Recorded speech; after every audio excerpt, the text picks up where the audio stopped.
Welcome to this edition of Go Vote Omaha, presented by the League of Women's Voters of Greatest Omaha. I'm Laura Torres, a member of the League, and your host for today's program are Welcome Our Refugee Community to Omaha. The League of Women's Voters is a non-partisan organization and does not endorse political candidates or parties. The League does, however, take position on issues. Our purpose is to empower voters and defend democracy. Go Vote Omaha primarily focus on policies issues as a result as our discuss. We hope we will feel ready to make informed decisions at election time. I'm joined with Matt Martin, and he's a new AVP of Community Services in Lutheran Family Services. Today we will discuss how we welcome our refugees community, especially our Afghanistan refugees during this present time. Welcome, Matt. And can you tell us about the Lutheran Family Service Refugees program, please? Sure, thank you, Laura. Very nice to be here. Thank you for the invitation. So my name is Matt Martin, and I'm the Refugee Director for Lutheran Family Services of Nebraska. LFS has been doing refugee resettlement and working with refugees for over 30 years. So the present situation that we see with the Afghan refugees and others that are coming to Nebraska is a continuation of a long line of service that we have in our community. And we get involved with refugees in a lot of different ways. We help people resettle, we help educate them with English training, we help them get employed into jobs, we help integrate their kids into the school system. We provide a lot of services working with the communities and with the new Americans, the new refugees that are coming here, to make sure that everything goes smoothly and we feel that they're well integrated into our existing communities. Oh, good. For folks who may not already know, can you tell us the differences between being a refugee and an immigrant? Because some people maybe don't know about it. Absolutely, thank you. So, I mean, there are a lot of different words and categories that get thrown around there. Immigrants can be anyone who come from other countries to this country for any reason that they want to, legally and otherwise, whether to find a job, whether to find a better life for their family and their children, maybe to escape problems in their own countries as well. Maybe they feel that the economic situation here is better, or any number of reasons really.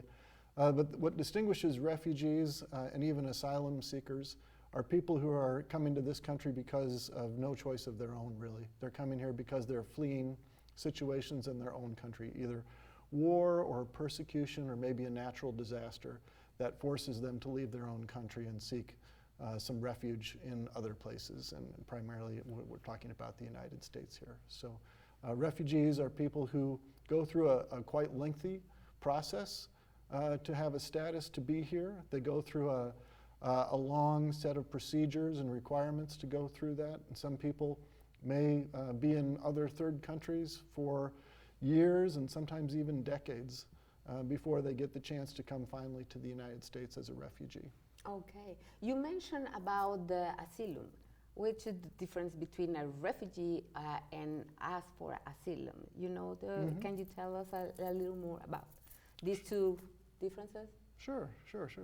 So asylum seekers and asylees, which is after they get the status of asylum, are people who are essentially trying to get to the refugee status.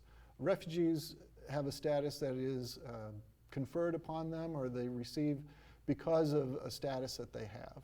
So particularly, say, for the Afghan situation right now, it's a large group of people that are fleeing the same situation, fleeing persecution by the Taliban, taking over in Afghanistan, fearing for their lives because of their ethnic background or their political beliefs or their cultural background and all that, and so are forced to flee. Usually asylum seekers are people who arrive in this country, maybe at the southern border, maybe other places in this country, as individuals, and for maybe similar reasons, maybe because they're persecuted because of their identity or their political beliefs or their religion, that sort of thing. They may be forced to seek asylum in the United States, but they come on usually a more individual, one-on-one sort of basis, and usually they come at the border or try to get into the United States, whereas people who are refugees, for instance, even with the Afghan population, a lot of them are now coming from Germany or Qatar or other places in the Middle East around the world after they've left Afghanistan and are working on that status of becoming a refugee even before they come to the United States. Okay. I mean, I believe the process is not so easy, I mean, for them. It takes a little time to be here like as a refugee. That's very correct. Yeah, it's a very long process, actually, in a normal situation to get a refugee status. So normally in a refugee situation, there are other organizations that help them with their status and their placement. Usually international organizations like the UNHCR, which is the UN organization that works with refugees, and that they may be in a camp or in some interim place, and then during that time they may work on their applications and their paperwork and all of the steps that are necessary and required to apply for a refugee status with the United States. And then it may be only after a lengthy period of time where they have to go through a lot of steps in order to prove and to provide credentials and to understand their background and everything else before they can actually get accorded a refugee status for the United States. Oh, okay. And what countries' refugees are you working with? So over time, LFS has worked with a lot of different populations of refugees. There's been a wave of Vietnamese refugees, for instance, that came in the 1970s and 80s after as the Vietnam War with the United States was tapering down. We had a wave of Iranian refugees as well when the revolution in '79 happened in Iran, and we saw a number of refugees come into Nebraska after that. And then we've, over the years, taken over different populations of refugees as well. We've seen people from Sudan and most notably South Sudan in the civil war that has happened there. There's been sort of a wave of Karen refugees coming from Myanmar or from Burma as that country has been persecuting people. And so we've been taking people in from those populations. And we've had, previous wave of Afghan refugees as well that came in. Probably the biggest wave was in the 70s when the Soviet Union and Afghanistan were at war. Yeah, and so true. There were a lot of refugees that came in there. So now we're seeing, this latest wave, but it's a continuation, I would say, of the refugees that we've seen for the last, like I say, 30 or plus years. Okay. What rights does a refugee have when they enter to the United States? Can you explain us a little bit? So because it's such a lengthy process, there are a lot of reasons why the United States wants to make sure that they've gone through this long process before they've achieved a refugee status. There's security concerns, there's all the status of why they're coming here and under what needs they have and all this. So by the time they get here and they've gone through such an arduous process, we actually do confer quite a few benefits on people when they get here. So as refugees, they're entitled to a lot of federal services. They're entitled to some health care services as well. And working with organizations like Lutheran Family Services to resettle people, they're entitled to assistance in those lines too. So they get federal benefits that we help them with to provide housing, to get their housing set up, to do this training for education, for employment, and all the rest of it to get them started on that. And then as well, refugees normally have a pattern to, or a path to citizenship. Oh, okay, that's the other question I want to ask you. Perfect. How you help to obtain the citizenship? Perfect. So it's a long path, but normally in a regular situation, when people arrive in the United States, it's about a 5-year time before they can even apply to start the process to become a U.S. citizen. But refugees, when they come over, they'll get their sort of initial documents. They'll get their green card status. They'll get their employment authorization documents so that they can go to work. They get a social security card, that sort of thing. They get the documents all lined up so that then they can start that process towards that 5 years when they can then become naturalized and then apply for citizenship after that.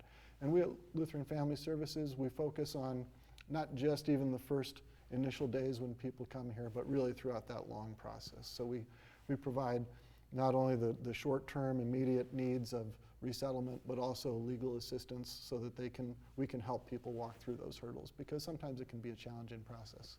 Okay, so, and what we can learn from refugee community here in Omaha? Well, I think that Omaha has been and Nebraska in general too, have been very welcoming societies and communities for refugees. Back in as recently as 2016, Omaha was actually the city with the highest per capita number of refugees across the country. I didn't know. Yeah. So we have a strong tradition of taking in refugees, and I think that you can see the benefits of that throughout our society. I mean, I think that all of us, you know, whether we've been here for 1 year or if our family has been here for hundreds of years, most of the people in this country are refugees or have come to this country from other places, certainly. And that's something that has become the fabric of the United States and something I think we should be proud of. Yeah, that is true. Yeah. But sometimes, I mean, we forgot that roots, and we have to keep it that way. I think that's very true. And how are the recent happening in Afghanistan being addressed here in Omaha? How you, I mean, you manage that, the happening in Afghanistan? So when the airlift started out of Kabul, which is now about 6 weeks, 7 weeks ago, it was an immediate crisis that organizations really needed to get prepared for in a very quick fashion, because the number of refugees that had been coming to the United States over the last 4 years, say in the prior US administration under President Trump, had gone down steadily. And that's by largely a presidential determination. So the president at the top level determines how many refugees can be resettled in the United States overall. And from a high of about 120,000 at the end of the Obama administration, that number went down to only about 15,000, or at the end of the Trump administration. So what that meant for organizations like LFS is that our capacity to deal with large numbers of people coming in right away had been greatly diminished.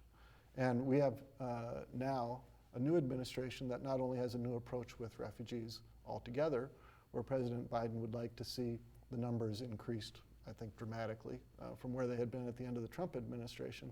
But now, in addition to that, we have this immediate crisis of the Afghan situation. So we are working with a lot of partners in our community.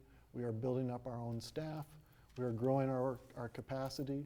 We are dealing with the major hurdles that we have to deal with in order to make sure that everyone integrates well into the community. That is, making sure housing is available to people, making sure jobs are available to people, making sure kids can get into schools, making sure health care and immunizations and all these things that we'd like to have them set up with are taken care of. So that's been certainly the majority of time that we've spent over the last 7-8 weeks has been preparing for all those things. Okay, and what organization do you work with to help with resettlement into our community? Well, Laura, I would say it takes a village. We work with a lot of partners in our community. So the first is that I should say that we have 2 national partners, and they're the partners that work with the US government to be the in-between between the local communities and the national government. And so those are 2 organizations that identify refugees that maybe have a connection to Nebraska. Maybe they have a family member or a former coworker or a colleague, or maybe there's already a population of people from their country, whether it's Afghanistan or maybe, like I say, maybe South Sudan or other places, or Myanmar, where there might be a good fit for them to come here. Those people are identified as potential candidates to come here. They also work with us to look at how many people we think that we can take in and resettle.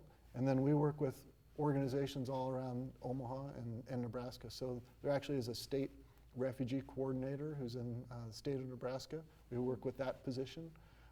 to start with, and so that includes state and local government offices and officials. And then we work in the communities, so we work with the mayors and the city councils and commissioners, and we work with the public school systems, all across. And then there are other organizations that work on refugee issues as well. So in Omaha, for instance, we have the Refugee Empowerment Center, which is another resettlement organization like LFS is that also resettles people. And then there are smaller organizations that provide support services.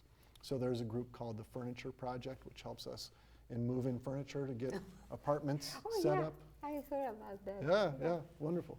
And then there is another organization called Refugee Women Rising, who provides a number of services for refugees once they get here. And then there are other organizations that help out in other ways. There's Habitat for Humanity, and there's groups like League of Women Voters and all this that participate in different ways to help us. And even beyond that, there are corporate entities that have helped us. There are church groups, there are schools. It's really, the amount of interest and outpouring of support for this, particularly this Afghan situation right now, has just been really amazing, because it's virtually any group that you could imagine across the city of Nebraska, of Omaha, and across the state of Nebraska have wanted to reach out and find some way to participate. Oh, it feels, I have hope. I still have hope. I think you should. And what we can do and support and help the refugees feel safe and include in Omaha, especially the Afghan refugees or in general, what we can do?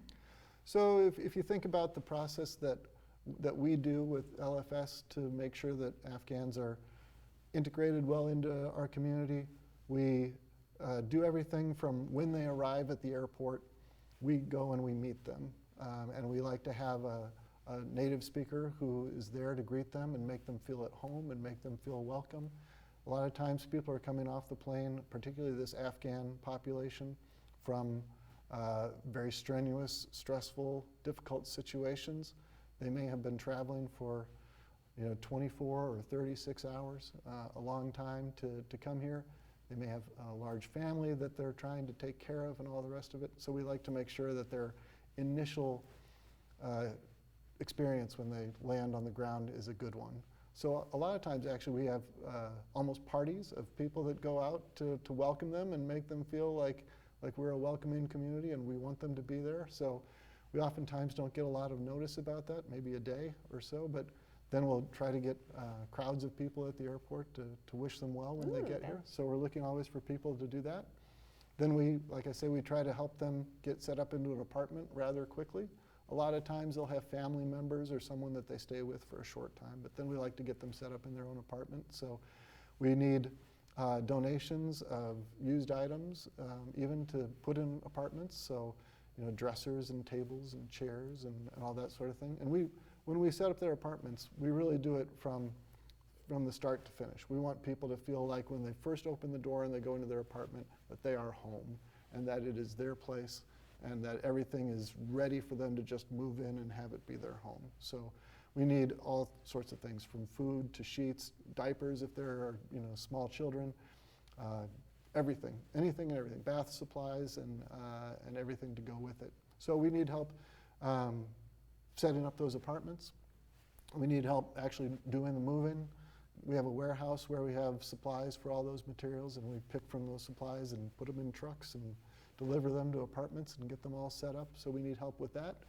We have English classes that we do to help get them better acquainted with English. And so there are a lot of volunteers out there who have experience teaching English. And so we need volunteers to do that. It's and a lot of even things like driving people around to appointments. So getting them to interviews with employers, or getting them set up with their driver's license and all the documentation that they need. So we need people to help drive them around. And then we have co-sponsors that we get that provide service for a longer time. So sometimes if you want to, you can do just one-off things like set up an apartment on a Saturday afternoon or something. But if you want to be involved in a longer way, we can also provide an opportunity for families or organizations to really walk with that Afghan family or other refugee families through a long process, and really say that you're going to be committed to helping them in a longer way for 6 months or maybe even a year. So there are a lot of opportunities to be involved. Okay, so we can contact you in some way. So if you go to our website, someone want to volunteer in some way. Absolutely. Yep. Okay. If you go to our website, it's at lfsneb.org. There's all sorts of information on the very front page about how to be involved. There's a phone number there that's a hotline that you can also call in if you want to be involved that way. You can sign up right on our website to be a volunteer and tell us what you're interested in doing, and we'll route you to the right people. Okay, thank you. Can you tell us something more, or you have something in mind you can tell the people? Yeah, so it's a challenging time right now. I mean, I would say that we're looking at, over the next year, probably trying to bring in about 800 or more Afghan refugees into not only Omaha, but Omaha, Lincoln, and we're also looking at places outside of, in central and western Nebraska to place refugees. And it's a big effort, but we're doing this effort in a way that is also coordinated with efforts around the country. And I think that the important thing is to think that we are doing this in a scale and in a way that other people are. And many of the people that are coming here from Afghanistan are also what we would call SIVs. That stands for Special Immigrant Visa holders. These are people who, when they were in Afghanistan, contracted with the United States government to help them with the war effort over the last 20 years. And the same program also applied in Iraq as well. But these are people who worked as contractors, maybe they were translators, maybe they were logistics people, maybe they did all kinds of different work for the U.S. Many times that was out in the field, that was not back somewhere, that was people wearing flak jackets and being on the front lines, taking just as much risk and danger as U.S. servicemen and women. So we really feel like that we owe them a debt of gratitude for all the service that they've given us. And a lot of the people that are going to be coming over from the Afghan population are going to be coming over as either these SIVs or their families. So it's really a special population of people that are going to be coming here. And luckily, we already have a population of refugees from Afghanistan from previous waves of time, like I said, maybe the Soviet war and whatnot, that are really here and are a tremendous resource that we are in constant contact with. I should mention the Center for Afghan Studies at UNO, for instance. That's nice to know. Yeah, as another resource for people, certainly that's invaluable. So reaching out to them and making sure that they're integrated helps us out a lot too. Okay, so and maybe they share about their culture, like how they cook. I mean, maybe you make parties with them and they can show part of their culture, the food and things like that, and share with people from Omaha.